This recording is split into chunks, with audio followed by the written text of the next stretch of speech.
Bismillahirrahmanirrahim. Assalamualaikum warahmatullahi wabarakatuh. Jumpa lagi di channel YouTube Rivanesta. Masih di sudut edukasi, belajar mudah dan menyenangkan. Bagaimana kabar adik-adik sekalian, khususnya siswa-siswi kelas 4? Semoga hari ini kita semua dalam keadaan sehat ya, karena dengan kondisi yang sehat tentunya kita bisa melakukan berbagai kegiatan yang kita inginkan. Dan dengan kondisi yang sehat pula pastinya kita bisa belajar bersama untuk membahas soal-soal dari buku ISPS atau Erlangga Straight Point Series untuk SD atau MI kelas 4, muatan pelajaran matematika. Buku ini diterbitkan oleh penerbit Erlangga dan dikarang Gunanto dan Desi Adalia. Untuk kesempatan kali ini akan kita lanjutkan pembahasan di bab 7 ya, adik-adik sekalian ya, khususnya di pemecahan masalah. Jadi untuk satu buku ini sudah kita bahas semua, cuman ada beberapa yang khususnya pemecahan masalah yang belum terbahas ya. Dan tentunya jangan lupa untuk selalu berdoa, baik sebelum belajar maupun sebelum mengerjakan soal, agar diberikan kemudahan dan kelancaran, serta tetap teliti dan hati-hati saat mengerjakan. Oke, langsung aja kita ke pemecahan masalah ya, di halaman 142 ya, pemecahan masalah untuk latihan ulangan bab 7 paket 2. Kalau yang paket 1 kemarin sudah kita bahas ya di video sebelumnya. Jadi mungkin yang masih ketinggalan beberapa pembahasan lainnya bisa dilihat di playlist SPS Matematika kelas 4. Langsung saja kita mulai dari soal nomor 1 adik-adik sekalian ya. Di sini ada 3 soal untuk soal pemecahan masalah ya. Coba gambarkan 5 ruas garis terhubung yang melalui 9 titik tersebut. Carilah paling sedikit 3 pola berbeda ya. Jadi kita diminta membuat 3 pola berbeda, mestinya alurnya yang berbeda ya, tetapi semua titik ini harus terlewati. Semua titik harus terlewati dan tidak boleh putus atau tidak boleh berhenti. Jadi di sini ada 1, 2, 3, 4, 5, 6, 7, 8, 9. Ada 9 titik ya, nanti kita hubungkan dengan garis dan tidak boleh putus ya. Itu adik-adik sekalian ya. Di sini udah coba saya buatkan adik-adik sekalian ya. Minimal 3 pola, ini saya buatkan 4 pola ya, atau 4 arah ya. Pola yang pertama ya ini. Jadi kita mulai dari arah ke atas ya. Kemudian ke kanan, ke bawah ya, ini yang ketiga, keempatnya ke kiri, kemudian diagonal. Ini pola pertama. Jadi 1, 2, 3, 4, 5. Ini pola pertama. Kemudian pola yang kedua kita mulai dari garis horizontal ya. 1, 2, 3, 4, 5 ya. Jadi kita buat kotak dulu, kemudian kita buat diagonal, tapi dimulai dari, kalau tadi ke atas, ini ke kanan ya. Kemudian untuk pola yang ketiga bisa kita mulai dari diagonal terlebih dahulu ya.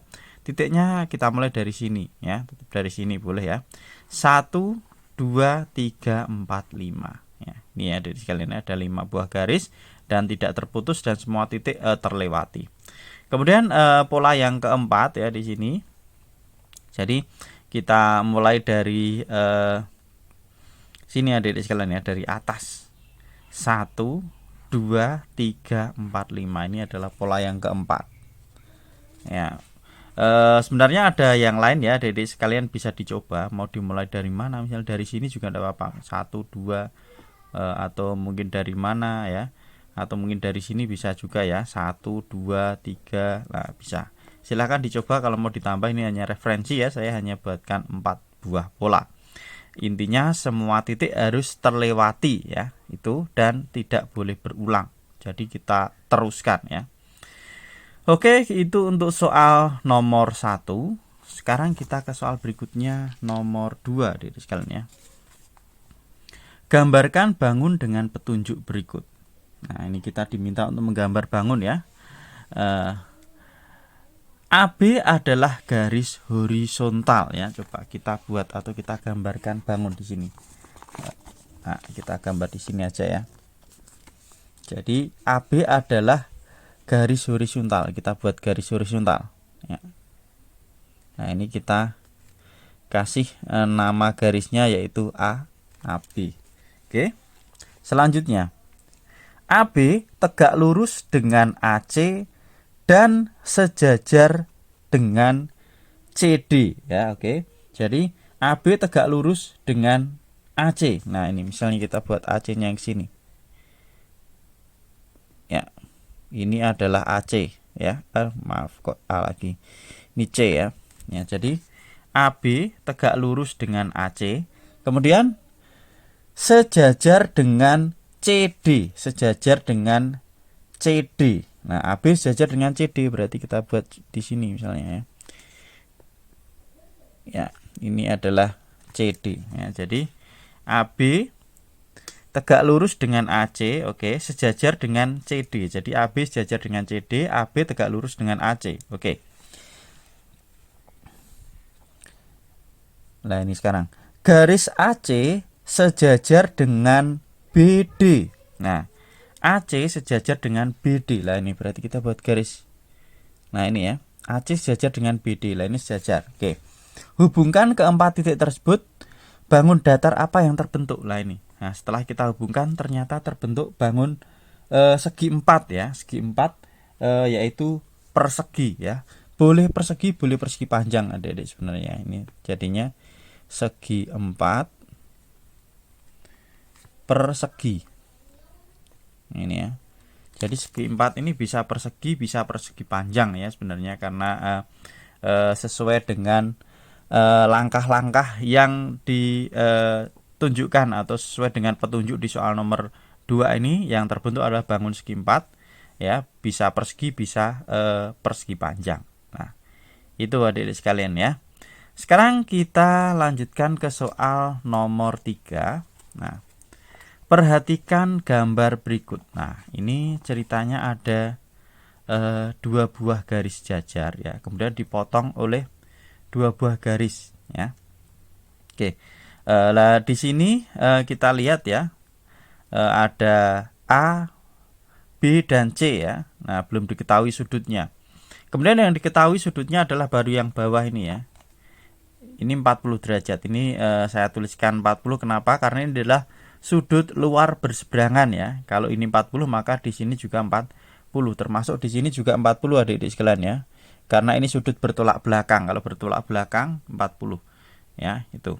Kemudian sudut sehadap. Lah, kalau sehadap itu juga 40. Berarti kalau ini 40 ini juga 40. Nah, sekarang kalau kita mau mencari besarnya sudut A, nah kita cari karena di sini diminta tentukan nilai A ditambah B ditambah C ya. Jadi kita cari satu persatu. Sudut A besarnya berapa derajat, kemudian sudut B besarnya berapa derajat, dan sudut C besarnya berapa derajat. Nah, yang perlu kita ingat adik-adik sekalian ya. Jadi kalau ada garis jajar yang dipotong oleh sebuah garis, itu nanti akan ditemukan yang namanya sudut bertolak belakang, itu besarnya sama. Misalnya nih ya, ini 40, ini 40 ya.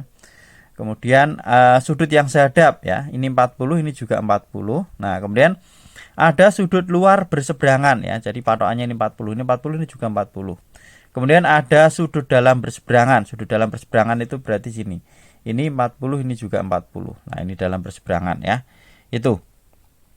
Selanjutnya, kalau kita mau mencari sudut A, besar sudut A, itu kita harus ingat ya, sudut lurus itu besarnya adalah 180 derajat ya. Jadi ini A ditambah sini ditambah 40 itu hasilnya adalah 180 derajat. Boleh ini ke sini, boleh ini ke sini. Sama aja, ini juga sudut lurus ya, sama. Berarti untuk mencari sudut A itu berarti 180 dikurangi 40 derajat. Ini kita lihat di sini ya.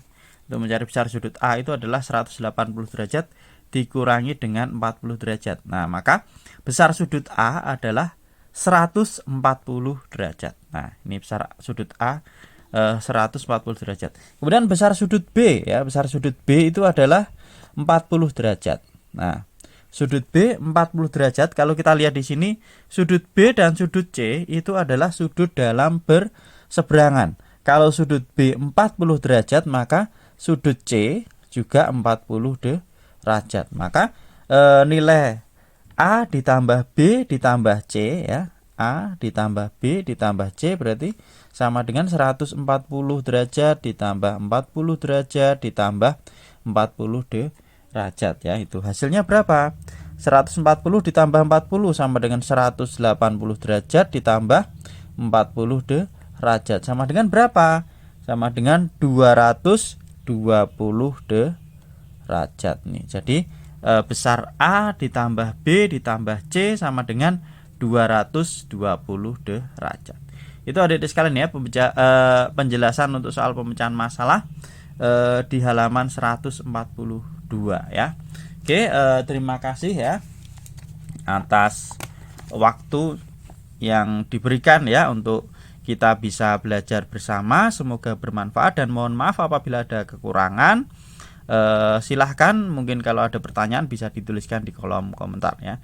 Saya rasa cukup sekian dan sekali lagi mohon maaf apabila ada kekurangan. Saya akhiri. Wassalamualaikum warahmatullahi wabarakatuh.